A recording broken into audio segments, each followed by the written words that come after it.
नमस्कार दोस्तों, मैं अंशुमान शुक्ला स्वागत करता हूं आपका तक्षशिला ट्यूटोरियल के ऑनलाइन चैनल पर। दोस्तों, जैसा कि हम लोग लेसन पढ़ रहे हैं परमाणु संरचना, जिसमें हमने आपके लेक्चर नंबर 2.10 तक कवर करा दिया है। दोस्तों, आज का हमारा लेक्चर है लेक्चर नंबर 2.11। दोस्तों, हमने लेक्चर नंबर 2.10 में ये देखा था कि क्वांटम संख्याएं क्या होती थी, क्वांटम संख्याएं कितने प्रकार की होती थी, ये सारी बातें हमने डिस्कस करी थी। 2.9 में हमने दो क्वांटम संख्याएं आपको बताई थी, मुख्य क्वांटम संख्या और दिगंशी क्वांटम संख्या। इसी सीरीज को हमने आगे बढ़ाया था और 2.10 में आपको ये कवर किया था कि चुंबकीय क्वांटम संख्या और चक्रण क्वांटम संख्या क्या होती है। वहीं पर दोस्तों लास्ट में आपके लिए एक नोट भी बनवाया था कि अगर आपको n का वैल्यू यानी मुख्य क्वांटम संख्या का मान दिया हो तो आप क्या L का कुल मान, क्या M का कुल मान और क्या S का कुल मान आप निकाल सकते हैं। वहां पर हमने एक छोटा सा न्यूमेरिकल ओरली बता दिया था आपको। दोस्तों उसी लेक्चर को आगे बढ़ाएंगे और आज का लेक्चर स्टार्ट करते हैं। दोस्तों आज का लेक्चर हमारा है लेक्चर नंबर 2.11। आइए दोस्तों स्टार्ट करते हैं। दोस्तों क्वेश्चन लिखा हुआ आप मेरे पीछे देख रहे हैं, क्या लिखा है, n बराबर 3 के लिए L, M और S के कुल मान ज्ञात कीजिए। दोस्तों इसका नोट्स हमने बनवाया भी है और इसका नोट्स आपको दिया भी है। वो नोट्स कहाँ मिलता है दोस्तों, डिस्क्रिप्शन बॉक्स में लिंक पर क्लिक करते हैं, वहां से आपको नोट्स क्या हो जाते हैं, मिल जाते हैं। दोस्तों जैसा कि हमको पता है n क्या होती है, मुख्य क्वांटम संख्या, L क्या होती है, दिगंशी क्वांटम संख्या, M क्या होती है, चुंबकीय क्वांटम संख्या और S क्या होती है, चक्रण क्वांटम संख्या या स्पिन क्वांटम संख्या। दोस्तों यहाँ पर हमको n का वैल्यू दिया गया है और हमसे ये कहा गया है कि L का कुल मान क्या होगा, M का कुल मान क्या होगा और S का कुल मान क्या होगा। दोस्तों इसका फॉर्मूला पता है, चलिए स्टार्ट करते हैं और क्या लिखेंगे हम जानते हैं। पहली क्वांटम संख्या क्या होती है दोस्तों, मुख्य क्वांटम संख्या। मुख्य क्वांटम संख्या यानी n का वैल्यू आपको कितना दे रखा है, 3 दिया गया दोस्तों, 3 दिया गया। और दूसरी कौन सी होती है दोस्तों, दिगंशी क्वांटम संख्या। दिगंशी क्वांटम संख्या को L से प्रदर्शित करते हैं, सभी को पता है। तीसरी संख्या कौन सी होती है दोस्तों, चुंबकीय क्वांटम संख्या। इसको किससे प्रदर्शित करते हैं, स्मॉल m से प्रदर्शित करते हैं। और चौथी कौन सी होती है दोस्तों, स्पिन या चक्रण क्वांटम संख्या। स्पिन या चक्रण क्वांटम संख्या, इसको किससे प्रदर्शित करते थे दोस्तों, S से प्रदर्शित करते थे। नोट्स आपको क्या बनवाया था, हमने ये बनवाया था कि अगर n का मान पता हो तो L का कुल मान क्या होता है। दोस्तों L का जो कुल मान होता है वो क्या होता है, किसके बराबर हो जाता है, n के बराबर हो जाता है। ठीक है, क्वांटम संख्या या आप ऐसे भी कर सकते हैं, या दिगंशी क्वांटम संख्या, या यहाँ पर ऐसा कर लीजिए, दिगंशी क्वांटम संख्या यानी L बराबर क्या आ जाएगा, L का कुल मान। L का कुल मान यहाँ पर किसका आ जाएगा, M का कुल मान। यहाँ पर इसी तरीके से दोस्तों क्या आ जाएगा, S का कुल मान। अब दोस्तों कंफ्यूजन नहीं होगा बिल्कुल भी, अगर आपको n पता है तो L का कुल मान का फॉर्मूला क्या होता है। अगर L का कुल मान हमको निकालना है वो किसके बराबर हो जाता है, n के, और n बराबर किसके है, 3 के बराबर है। ठीक है, या इसको ऐसे भी लिख सकते हैं, बराबर n बराबर कितना आ जाएगा, 3 आ जाएगा। यानी जब L का कुल मान हमको निकालना होता है तो किसके बराबर आ जाता है दोस्तों, n के बराबर आ जाता है। और n का वैल्यू कितना दिया गया है, 3 दिया गया है। यानी L के कुल मान कितने होंगे, 3 होंगे। अब हम बात करते हैं M के कुल मान कितने होंगे। तो दोस्तों फॉर्मूला क्या होता था, किसके बराबर होता था, n स्क्वायर के बराबर होता था। जब n स्क्वायर निकालेंगे यानी n का जो वैल्यू है उसका आप स्क्वायर कर देंगे तो कितने मान आ जाएंगे दोस्तों, 9 मान आ जाएंगे। यानी m के कुल मान कितने निकलेंगे, अगर n बराबर 3 है तो L के कुल मान कितने होंगे, 3 होंगे। m के कुल कितने मान होंगे, 9 होंगे। अब हम बात कर लेते हैं s के लिए। इसका वैल्यू क्या होता है, 2n स्क्वायर के बराबर होता है। दोस्तों घबराने की जरूरत नहीं है, इसमें क्या है, ये सारे फॉर्मूले जो हमने है वो आपके पिछले लेक्चर में दिए हुए हैं। वो लेक्चर नंबर कौन सा था, 2.10। आज का लेक्चर है 2.11। 2n स्क्वायर के बराबर होता है तो इसको क्या लिख सकते हैं, 2 इंटू 3 का स्क्वायर। अब दोस्तों जब आप इसको सॉल्व करेंगे तो 2 इंटू 9 आएगा, बराबर किसके आ जाएगा, 18 के आ जाएगा। यानी अगर n का मान आपको पता है तो l के कुल मान 3 आएंगे, m के कुल मान 9 आएंगे और s के कुल मान कितने आ जाएंगे, 18 आ जाएंगे। सो दोस्तों उम्मीद करते हैं दोस्तों ये न्यूमेरिकल आपको समझ में आया होगा। अब बढ़ेंगे अगले न्यूमेरिकल की तरफ, आइए दोस्तों देखते हैं। तो दोस्तों जैसा कि हमारा अगला न्यूमेरिकल लिख चुका है वो क्या है, यदि L बराबर कितना दिया जाए 4, यानी दिगंशी क्वांटम संख्या कितनी हो जाए 4 हो जाए, तो आप ये बताइए कि m यानी चुंबकीय क्वांटम संख्या के कुल मान ज्ञात कीजिए। तो चुंबकीय क्वांटम संख्या के कुल मान कितने होंगे हमको ये निकालना है। और दोस्तों वहां पर हमने आपको फॉर्मूला भी बनवाया था, अगर L का वैल्यू दिया हो तो m के कुल मान कितने आएंगे। सो दोस्तों हम यहां पर क्या लिखेंगे, हम जानते हैं दोस्तों, हम लोग क्या जानते हैं, हम ये जानते हैं यदि L का मान ज्ञात हो तो m के कुल मान बराबर क्या होता है दोस्तों, 2L + 1।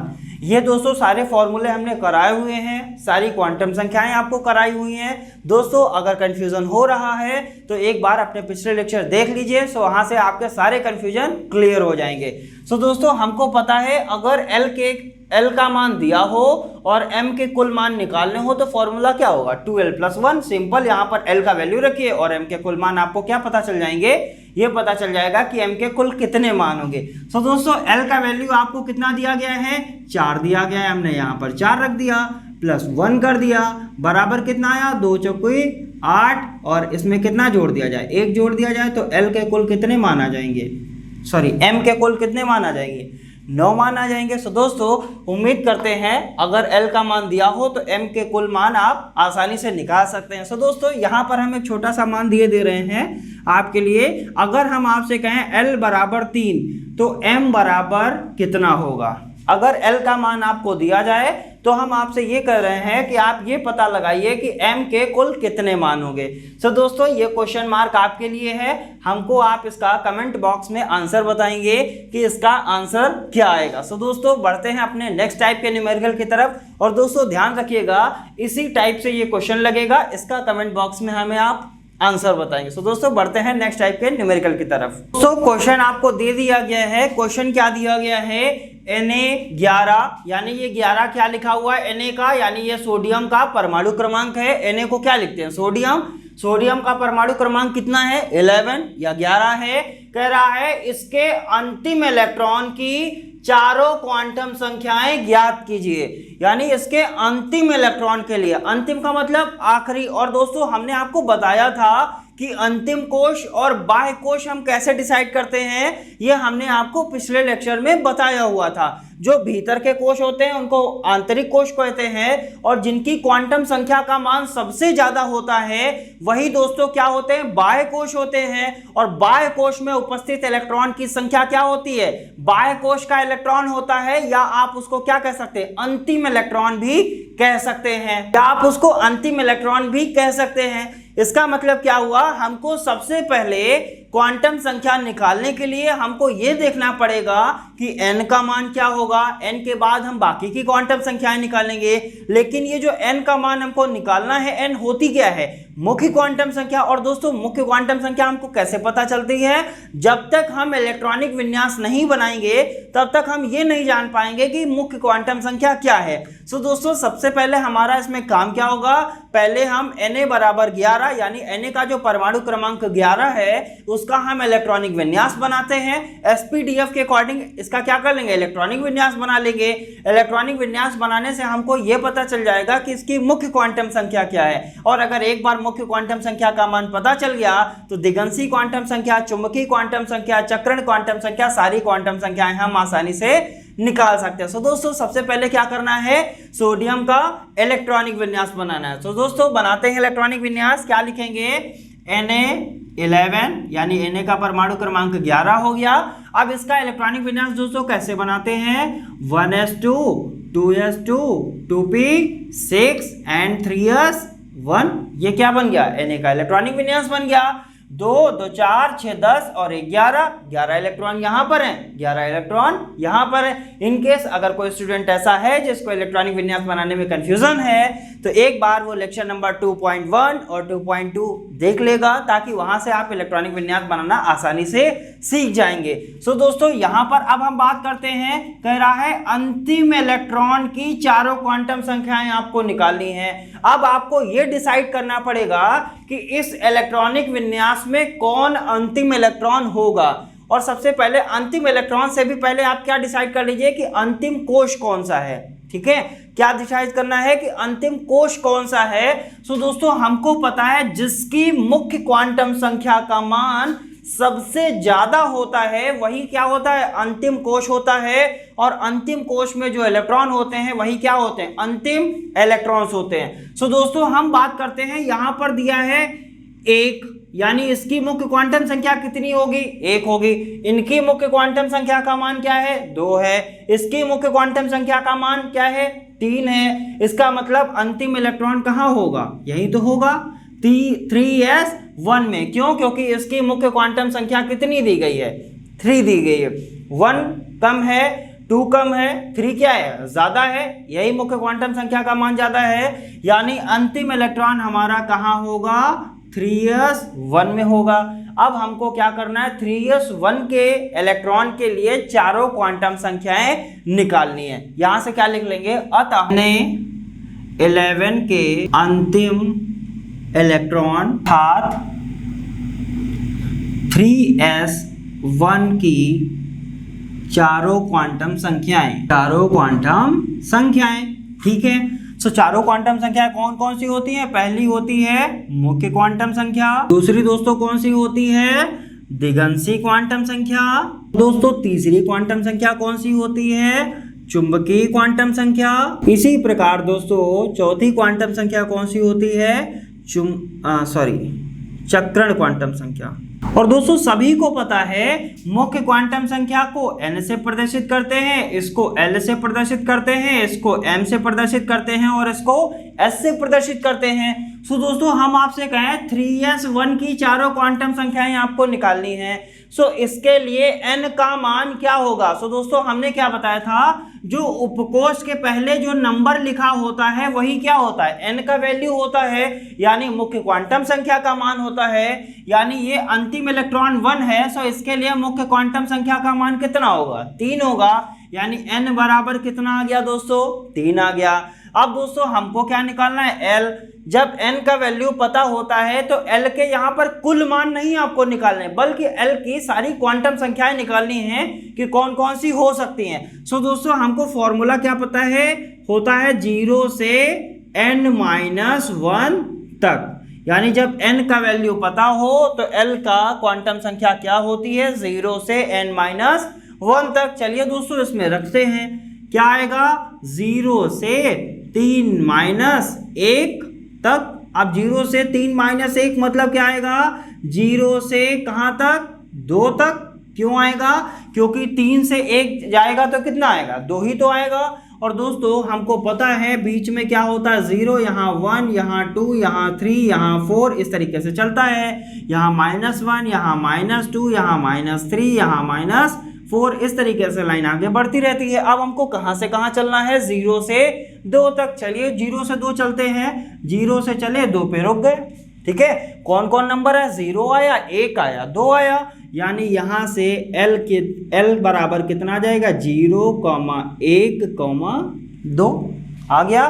कैसे आया, हमने पहले ये देखा कि अंतिम इलेक्ट्रॉन कौन सा होगा, फिर हमने ये देखा कि उसकी L बराबर यानी दिगंशी क्वांटम संख्या क्या आएगी। सो हमको पता चला दिगंशी क्वांटम संख्या 0 आएगी, 1 आएगी, 2 आएगी। कैसे निकाली, इस वाले फॉर्मूले से निकाली। अब दोस्तों जब हमको L का मान पता चल जाता है तो M का मान हम कैसे निकालते हैं, इसके बारे में भी आपको बताया था।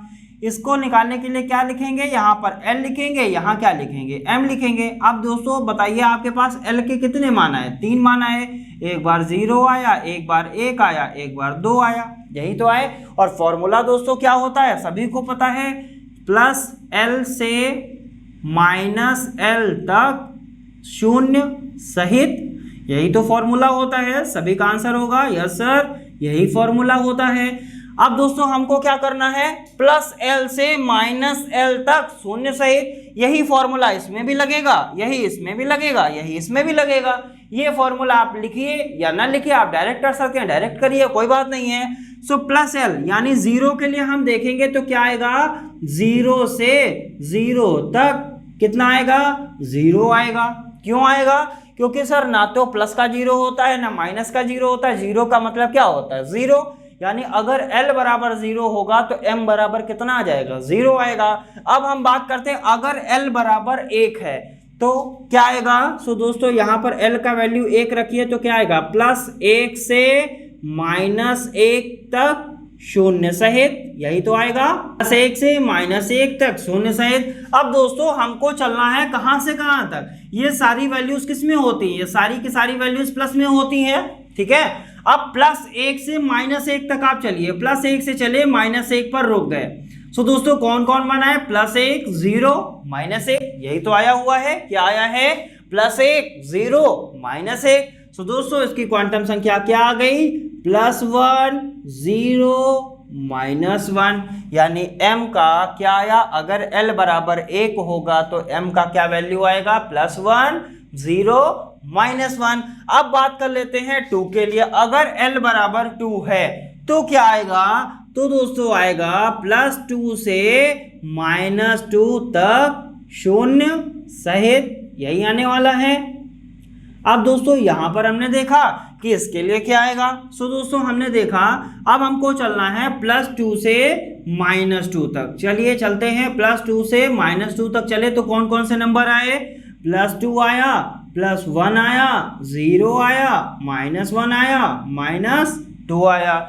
यानी L बराबर 0 के लिए M बराबर 0, L बराबर 1 के लिए M बराबर प्लस 1 0 माइनस 1। अगर L बराबर 2 हो जाएगा तो प्लस 2 प्लस 1 0 माइनस 1 माइनस 2 आ जाएगा।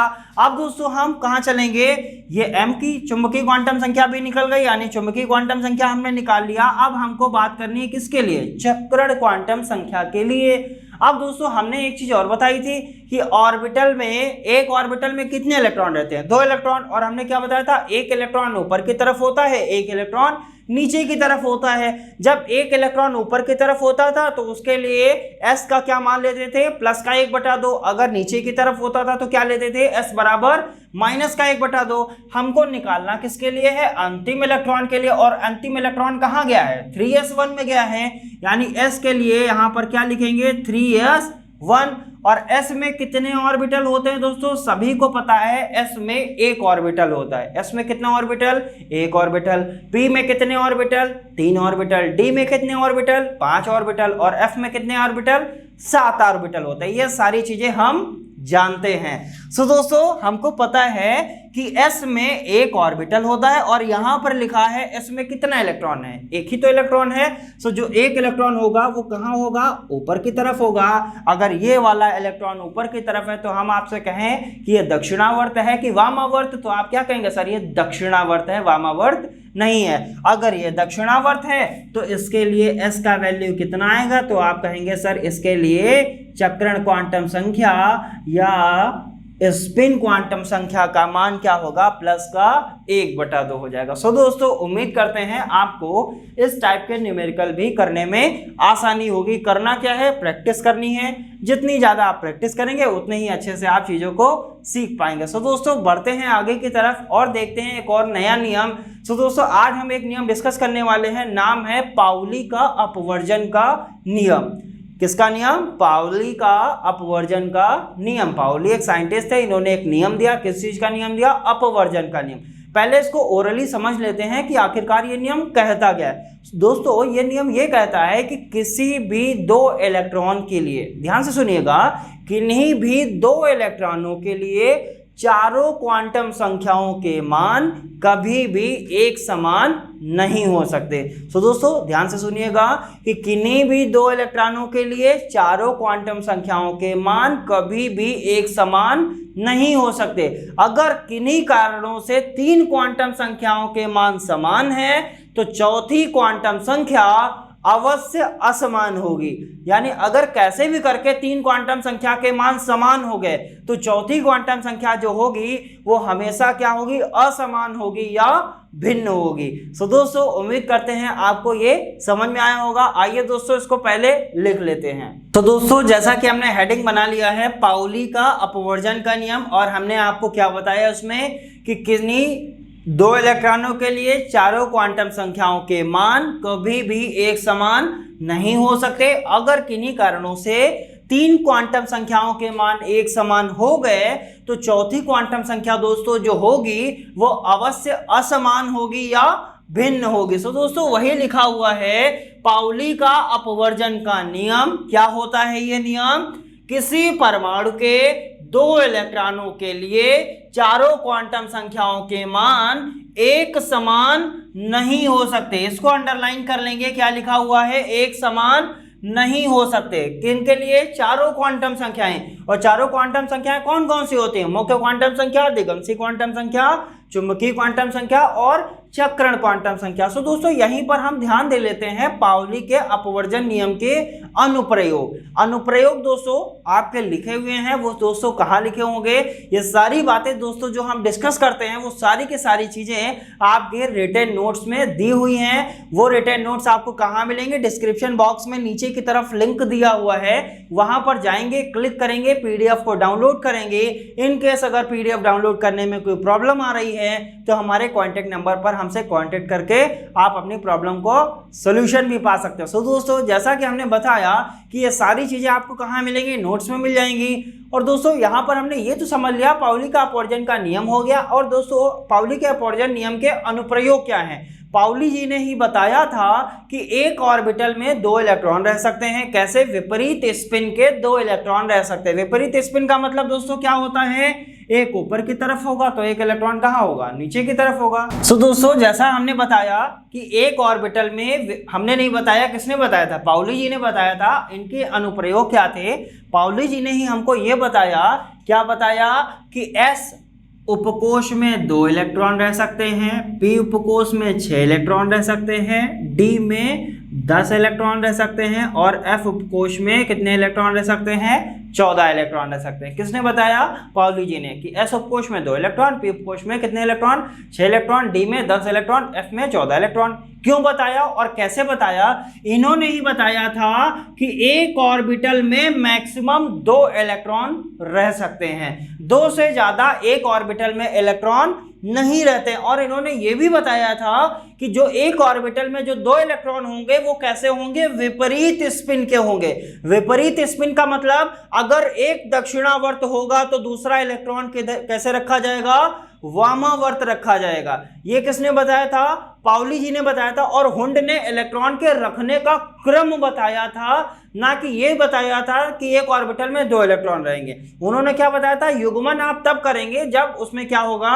सभी ऑर्बिटल में एक एक इलेक्ट्रॉन रख देंगे। सो पाउली जी ने क्या बताया? इन्होंने ये बताया कि विपरीत स्पिन के 2 इलेक्ट्रॉन एक ऑर्बिटल में रह सकते हैं। इन्होंने यही बताया कि एस में 2 इलेक्ट्रॉन, पी में 6 इलेक्ट्रॉन, डी में 10 इलेक्ट्रॉन, एफ में 14 इलेक्ट्रॉन बताए। और इन्होंने क्या बताया दोस्तों? इन्होंने ये भी बताया कि किसी भी कोश और उपकोश के इलेक्ट्रॉनों के लिए हम चारों क्वांटम संख्याओं के मान निकाल सकते हैं। लेकिन इन्होंने क्या बताया था कि किसी भी इलेक्ट्रॉन के लिए अगर आप निकालने जाएंगे, किन्हीं 2 इलेक्ट्रॉनों के लिए अगर आप निकालेंगे तो चारों क्वांटम संख्याओं के मान कभी भी एक समान नहीं होंगे।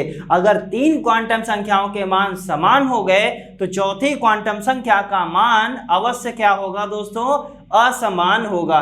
सो दोस्तों यहाँ पर जो हमने पाउली के अपवर्जन नियम के जो अनुप्रयोग आपको शॉर्ट में समझाए हुए हैं वो सारे के सारे आपके डिटेल में नोट्स में हमने दिए हुए हैं। वहां से आप पढ़ लेंगे तो आप बिल्कुल भी उसको भूल नहीं सकते। क्या होगा? जैसे ही आप नोट्स को पढ़ेंगे, पॉइंट्स में हमने दिया हुआ है, वो सारे पॉइंट आपको बहुत ही आसानी से याद हो जाएंगे, क्योंकि वो सारे पॉइंट हमने यहाँ पर आपको डिस्कस कर दिया। सो दोस्तों बढ़ेंगे आगे की तरफ और देखेंगे कि कैसे ये चारों क्वांटम संख्याएं समान नहीं होंगी। इनको हम एग्जाम्पल के माध्यम से समझ लेंगे तो हमें बहुत ही अच्छे से समझ में आ जाएगा। आइए दोस्तों इसको हटाते हैं और लिखते हैं क्या? एग्जाम्पल। दोस्तों हमको एग्जांपल से समझना क्या है, हमको ये समझना है कि किन्हीं भी दो इलेक्ट्रॉनों के लिए चारों क्वांटम संख्याओं के मान एक समान क्यों नहीं हो सकते, हमको ये देखना है। सो दोस्तों अगर हम कह दें आपसे n इज इक्वल टू 1, हमने क्या कह दिया, अगर n इज इक्वल टू 1 है यानी मुख्य क्वांटम संख्या का मान क्या है, 1 है। तो अगर मुख्य क्वांटम संख्या का मान 1 है तो चारों क्वांटम संख्याएं, तो चारों क्वांटम संख्याएं, तो चारों क्वांटम संख्याएं क्या होंगी। सो दोस्तों सभी को पता है, ये हमने कह दिया अगर n बराबर 1 तो चारों क्वांटम संख्याएं क्या होंगी। सो दोस्तों इसको क्वेश्चन नंबर हम क्या मान लेते हैं, 1 मान लेते हैं। इसका सॉल्यूशन देख लेते हैं। चारों क्वांटम संख्याएं a b c d करके ले लें। सी डी पहली क्वांटम संख्या क्या होती है, मुख्य क्वांटम संख्या। अब दोस्तों इसको थोड़ा सा शॉर्ट में लिख देते हैं, मुख्य क्वांटम संख्या। इसको n से प्रदर्शित करते हैं, जो चुंबकीय क्वांटम संख्या होती है उसको m से, l से, और इसको m से, और इसको किससे प्रदर्शित करते हैं, s से। ये हमने क्या कर लिया, लिख लिया। हमने क्या दिया है आपको, n बराबर दे दिया है 1, ठीक है। अब हमको ये देखना है कि चारों क्वांटम संख्याएं क्यों नहीं समान होंगी। अगर n बराबर 1 तो l बराबर क्या होता है दोस्तों, सभी को पता है 0 से n-1 तक। जब 0 से n-1 तक रखेंगे तो क्या आएगा, 0 से 1-1 तक। अगर 0 से 1-1 तक हो गया तो क्या हो जाएगा, 0 से 0 तक। और दोस्तों जब 0 से 0 जाएंगे तो कितना आएगा, 0 ही तो आएगा। अगर दोस्तों n बराबर 1 तो l बराबर कितना आया, 0 आया। अब अगर l बराबर 0 आ गया तो m क्या आएगा। तो दोस्तों हमको पता है फॉर्मूला क्या होता है, प्लस l से माइनस l तक शून्य सहित, यही तो फॉर्मूला होता है, कई बार बताया हुआ है।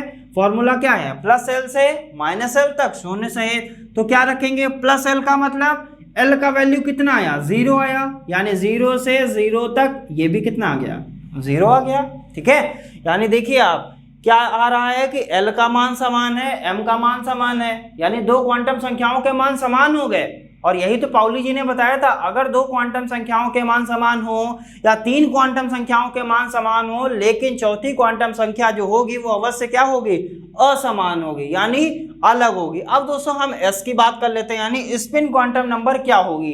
अगर दोस्तों n बराबर 1 है तो स्पिन क्वांटम संख्या का मान क्या होगा, सभी को पता है +-1/2। क्यों होगा, क्योंकि अगर इलेक्ट्रॉन दक्षिणावर्त होगा तो उसके लिए क्या हो जाएगा, +1/2। और अगर इलेक्ट्रॉन कैसा हो गया, वामावर्त हो गया तो उसके लिए क्या हो जाएगा, -1/2। यानी अभी हमको यहाँ पर इलेक्ट्रॉन तो नहीं पता है कि ऊपर की तरफ है कि नीचे की तरफ, तो हमने दोनों वैल्यूज को क्या कर लिया, एक साथ ले लिया कि या तो +1/2 हो सकता है या तो -1/2 हो जाएगा। ये दोस्तों क्या हो गया, पाउली के अपवर्जन के नियम का एक एग्जाम्पल हो गया। एक और एग्जाम्पल छोटा सा ले लेते हैं, उसमें हम आपको इलेक्ट्रॉन भी दिखा देंगे कि किस तरीके से इलेक्ट्रॉन कैसे रखे जाएंगे। आइए दोस्तों स्टार्ट करते हैं। दोस्तों यहाँ पर हमने दूसरा एग्जाम्पल ले लिया, क्या लिया, Mg12 यानी मैग्नीशियम है, परमाणु क्रमांक कितना है, 12 के अंतिम इलेक्ट्रॉनों लिख लीजिए, अंतिम इलेक्ट्रॉनों के लिए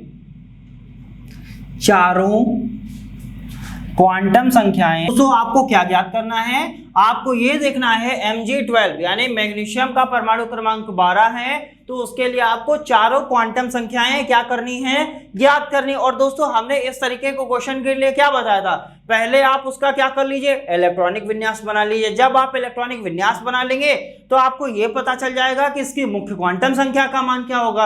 और अगर एक बार मुख्य क्वांटम संख्या का मान पता चल गया तो हम चारों क्वांटम संख्याएं क्या कर सकते हैं, आसानी से निकाल सकते हैं। तो दोस्तों सबसे पहले इसका क्या करेंगे, इलेक्ट्रॉनिक विन्यास बनाएंगे।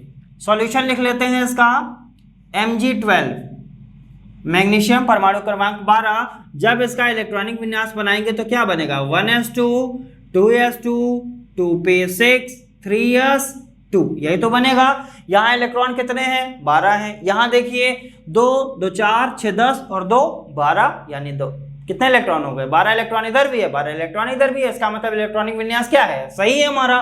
अगर इलेक्ट्रॉनिक विन्यास सही है तो हम आपसे कहें कि इसका बाह्य कोश कौन सा है और भीतरी कोश कौन सा है। सो दोस्तों बाह्य कोश कौन होता है? जिसकी मुख्य क्वांटम संख्या का मान ज्यादा होता है या जो बाहर की तरफ होता है। सो दोस्तों इसकी ही तो मुख्य क्वांटम संख्या का मान ज्यादा है और इस कोश में जो इलेक्ट्रॉन होगा वही तो अंतिम इलेक्ट्रॉन होगा, यानी कोश संख्या यहाँ पर कितनी है? सभी का आंसर क्या होगा सर? यहाँ पर कोश संख्या है 3। अगर कोश संख्या 3 है तो हम क्या कह सकते हैं? इसकी मुख्य क्वांटम संख्या का मान क्या होगा? इसकी मुख्य क्वांटम संख्या का मान दोस्तों 3 होगा। सो दोस्तों यहाँ क्या लिखेंगे? अतः Mg12 के अंतिम इलेक्ट्रॉनों अर्थात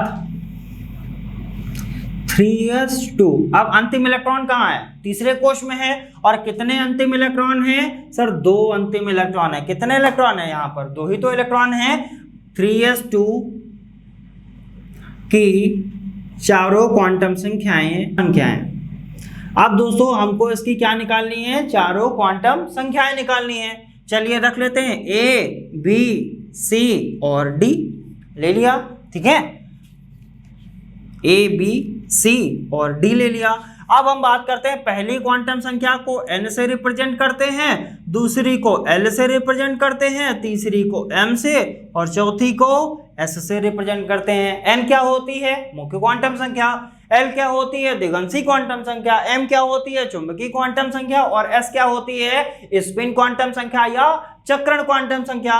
सो दोस्तों यहां से N का वैल्यू कितना आएगा? सभी का आंसर क्या होगा? 3 आएगा। क्यों होगा? क्योंकि हमने बताया था जो ये नंबर होता है वही N की वैल्यू होता है और जिसका मान सबसे ज्यादा होगा वही क्या होगा? बाह्य कोश होगा। ठीक है दोस्तों, सो यहाँ पर N का वैल्यू कितना आ गया? 3 आ गया। तो L का वैल्यू आप निकाल सकते हैं। तो कहेंगे यस सर।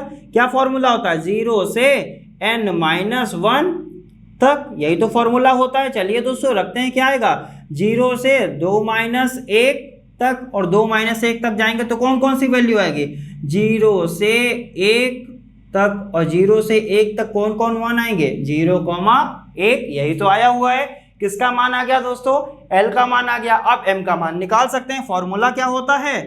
प्लस से -L तक और क्या लिखते हैं?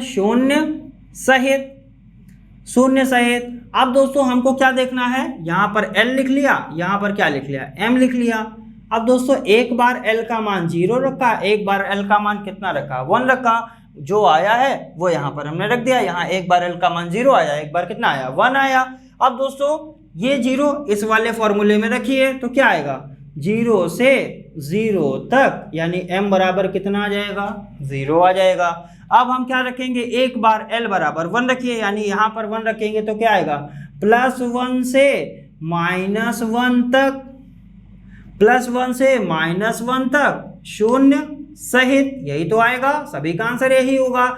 अब दोस्तों हमको चलना है कहां से कहां? +1 से -1 तक। अब तो सभी लोग चले जाएंगे कि +1 से -1 तक जाएंगे तो कौन कौन से मान आएंगे? +1 आएगा, 0 आएगा, -1 आएगा, यही तो आएगा। क्या आया? +1 से -1 तक गए, ये तीनों मान हमारे क्या हो गए? आ गए। अब दोस्तों हम बात करते हैं S के लिए। अब S के यानी स्पिन क्वांटम संख्या हम कैसे निकालेंगे? अंतिम इलेक्ट्रॉन कहाँ है? 3s2 में है और 3s2 का मतलब क्या होगा? इसको लिख सकते हैं दोस्तों 3s2। और S में कितने ऑर्बिटल? सभी को पता है सर, S में 1 ऑर्बिटल। और इसमें कितने इलेक्ट्रॉन है? इसमें 2 इलेक्ट्रॉन है, यानी एक इलेक्ट्रॉन दोस्तों ऊपर की तरफ होगा और दूसरा इलेक्ट्रॉन कहाँ होगा? नीचे की तरफ होगा। और दोस्तों जो इलेक्ट्रॉन ऊपर की तरफ होगा उसके लिए S का वैल्यू कितना होगा? +1/2। और जो इलेक्ट्रॉन दोस्तों नीचे की तरफ होगा उसके लिए S का वैल्यू कितना होगा? -1/2। सो दोस्तों उम्मीद करते हैं ये एग्जाम्पल भी आपको समझ में आया होगा। जैसे हमने Na के लिए किया था वैसे यहाँ पर किसके लिए कर लिया? मैग्नीशियम के लिए कर लिया। सो दोस्तों उम्मीद करते हैं पाउली का अपवर्जन का नियम क्या होता है, क्वांटम संख्याओं पर कैसे फॉर्मूले बनते हैं, कैसे हम उन फॉर्मूले से न्यूमेरिकल कैसे करते हैं, ये सारी चीज़ें आपको आसानी से समझ में आ गई होंगी। सो दोस्तों मिलेंगे नेक्स्ट लेक्चर में कुछ और नए टॉपिक के साथ।